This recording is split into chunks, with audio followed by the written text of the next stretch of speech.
Business model canvas ऐसे समझना थोड़ा सा कंफ्यूजिंग हो सकता है, तो चलिए हम किसी एग्जाम्पल से समझते हैं बिजनेस मॉडल कैनवास क्या होता है। चलिए बात करते हैं बैंक बिजनेस मॉडल कैनवास की कि बैंक काम कैसे करता है। पहले तो मैं आपको मोटा मोटा एक आइडिया दे देता हूं कि बैंक काम कैसे करता है। बैंक डिपॉजिटर से लोअर इंटरेस्ट रेट पर पैसा लेकर हायर इंटरेस्ट रेट पे डिस्ट्रीब्यूट करती है और जो भी इंटरेस्ट बचा वो बैंक कमाती है।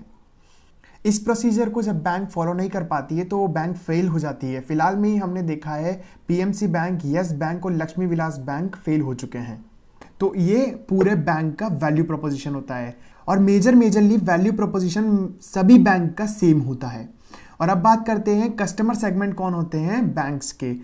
जब कस्टमर सेगमेंट की बात करें तो डिपॉजिटर और बोरोवर्स के रिटेल और कॉर्पोरेट कस्टमर्स दोनों इस सेगमेंट के अंदर आते हैं। अब बैंक वैल्यू प्रोपोजिशन कैसे प्रोवाइड कराता है कस्टमर को और किस चैनल के थ्रू प्रोवाइड कराता है, वो होते हैं बैंक ब्रांचेस। बैंक की ब्रांचेस जो होती हैं, बैंक के एटीएम कॉल सेंटर्स होते हैं, इंटरनेट मोबाइल डिवाइसेस होते हैं, इंटरनेट मोबाइल सर्विसेज होती हैं, वो कस्टमर तक रीच करती हैं। कस्टमर के साथ रिलेशनशिप्स कैसे मेंटेन करना होता है, पर्सनल असिस्टेंस देनी होती है, कस्टमर को समझाना होता है कि किन किन डॉक्यूमेंटेशन की रिक्वायरमेंट होगी, क्या क्या उनकी पॉलिसीज़ हैं, क्या क्या उनके प्रोडक्ट्स हैं, ये सब एक बैंक को कस्टमर को समझाना होता है।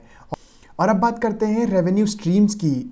जैसे कि मैंने आपको समझाया वैल्यू प्रोपोजिशन के अंदर कि डिपॉजिटर्स को लोअर इंटरेस्ट रेट प्रोवाइड करते हैं और बोरोवर्स को हायर इंटरेस्ट रेट प्रोवाइड करते हैं और बीच का जो इनकम बचा रहता है, जो भी कमीशन बचा रहता है, वो पूरा बैंक का होता है। तो ये इनके रेवेन्यू स्ट्रीम्स में आता है। इंटरेस्ट इनकम और फी इनकम, जो भी प्रोसेसिंग फीस वगैरह होती है इन सब चीज़ के अंदर, वो सब एक बैंक का रेवेन्यू स्ट्रीम्स होता है। अब बात करते हैं की एक्टिविटीज़ की कि एक बैंक को कौन सी एक्टिविटीज़ रिक्वायर होंगी अपनी वैल्यू को कस्टमर तक पहुंचाने के लिए। की एक्टिविटीज़ के अंदर आ जाएंगे बैंक के ब्रांच ऑपरेशंस आ जाएंगे, कॉल सेंटर ऑपरेशंस आ जाएंगे और आईटी सेल के और डेवलपर्स के ऑपरेशंस आ जाएंगे जो वेब सर्विसेज को रन कर रहे होंगे। अब बात करते हैं की रिसोर्सेज कौन से रिक्वायर होंगे। फिजिकल एंड आईटी इंफ्रास्ट्रक्चर, मतलब कोई ऑफिसेज रिक्वायर हो सकते हैं इनको और लोन के एसेट्स रिक्वायर हो सकते हैं। जैसे कि जब हम किसी को की रिसोर्सेज के अंदर बात करते हैं physical infrastructure and IT infrastructure, physical infrastructure की बात करें तो हम देखेंगे ऑफिसेज रिक्वायर होंगी, बिल्डिंग रिक्वायर होंगी बैंक को ऑपरेट करने के लिए, और लोन एसेट्स भी की रिसोर्सेज के अंदर आएंगे। और जब हम की पार्टनर्स की बात करेंगे तो की पार्टनर्स के अंदर इन्वेस्टमेंट पार्टनर्स आ जाएंगे, कि पब्लिक सेक्टर के पार्टनर्स आ जाएंगे, प्राइवेट सेक्टर के पार्टनर्स आ जाएंगे, किस किस इन्वेस्टर ने इस बैंक के अंदर अपना पैसा लगाया है, और रेगुलेटरी एजेंसीज आ जाएंगी जो एज ए पार्टनर वर्क करेगी बैंक बिजनेस मॉडल के अंदर।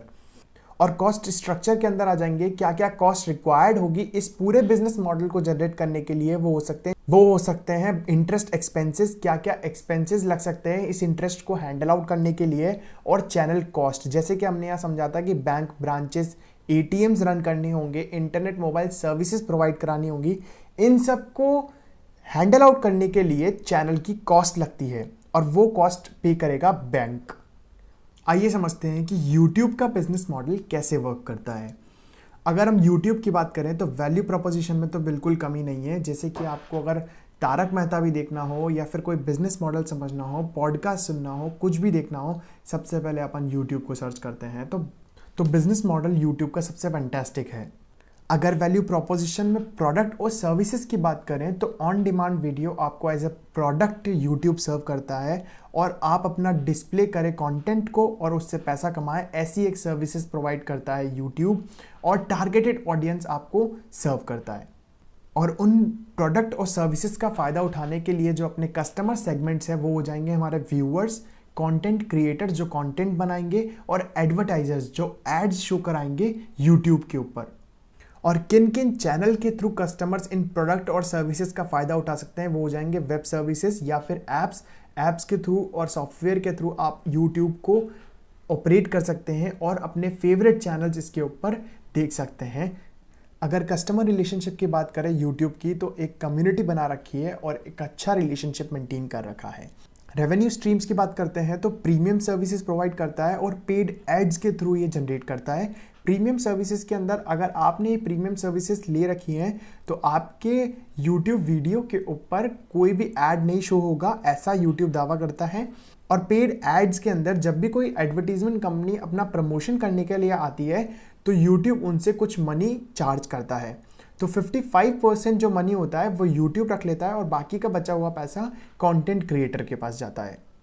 और अगर की एक्टिविटीज़ की बात करें तो क्या क्या एक्टिविटीज़ रिक्वायर्ड होती है यूट्यूब को अपना बिजनेस मॉडल रन करने के लिए। उनको अपने प्लेटफॉर्म को डेवलप करना होता है रेगुलरली ताकि वो अपडेटेड रहे मार्केट के अंदर, और ऑप्टिमाइज करना होता है एड्स को, रिव्यू करना होता है कंटेंट को कि कोई एडल्ट कंटेंट तो पब्लिश नहीं कर रहा ना इनकी वेबसाइट्स के ऊपर। की रिसोर्सेज की बात करें तो इनको अपना बिजनेस रन करने के लिए एल्गोरिदम्स रिक्वायर्ड होते हैं और डेटा रिक्वायर्ड होता है जहाँ पे स्टोर कर सके इतना सारा कंटेंट और एल्गोरिदम से रन कर सके कि कौन से कंटेंट को किस किस कैटेगरी के अंदर डिवाइड करना है, और इसको एक प्लेटफॉर्म रिक्वायर होता है, वो उनके लिए रिसोर्सेज साबित हो सकता है। और YouTube के की पार्टनर की बात करें तो गूगल एडसेंस इसका की पार्टनर है। जब भी किसी कंटेंट क्रिएटर को अपने कंटेंट के ऊपर एड शो करवाने हैं तो उन्हें गूगल एडसेंस पे साइन अप करना होता है। अगर YouTube के कॉस्ट स्ट्रक्चर की बात करें तो टीम को इन्हें सैलरी देने के लिए, मेंटेनेंस और डेवलपमेंट करने के लिए किसी प्लेटफॉर्म का और डेटा सेंटर को मेंटेन करने के लिए इन्हें कॉस्ट रिक्वायर्ड होती है। नेस्ले एंड P&G जैसी बड़ी बड़ी कंपनीज भी अपनी मीटिंग्स में प्रेजेंटेशन के अंदर बिजनेस मॉडल कैनवास से एक्सप्लेन करती है कि उनका बिजनेस कैसे सक्सेसफुल और हो सकता है। तो अगर आपको ये वीडियो पसंद आया तो इसे लाइक, शेयर और कमेंट जरूर करें और सब्सक्राइब करना ना भूलें। धन्यवाद।